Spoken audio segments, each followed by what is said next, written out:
आणि आता एक राजकीय बातमी, दोन मोठे भाजप नेते शरद पवार गटाच्या गळाला लागले का असा अंदाज वर्तवण्यात येतोय। भाजप नेते हर्षवर्धन पाटलांना शरद पवार गटाकडून संपर्क साधल्याची सूत्रांची माहिती आहे। हर्षवर्धन पाटील यांची वेट आणि वॉचची भूमिका असल्याचीही माहिती सूत्रांकडून मिळते। तर भाजप नेते समरजित घाटगे देखील शरद पवार गटाच्या वाटेवर आहेत का असा सवाल उपस्थित झालाय। घाटगे पवार गटात जाण्याबाबत कार्यकर्त्यांची मतं जाणून घेणार आहेत। अधिक अपडेट आपण घेऊयात आपले प्रतिनिधी प्रदीप कापसे यांच्याकडून। प्रदीप, काय अधिक अपडेट?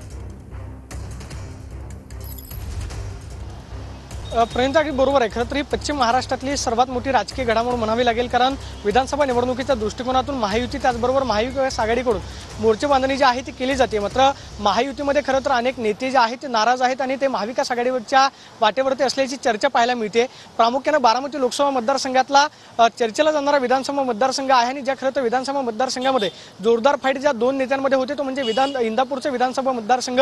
त्या विधानसभा मतदारसंघातले भाजपचे नेते हर्षवर्धन पाटलांना शरद पवार गटाकडून संपर्क जो आहे तो साधला असल्याची माहिती मिळते।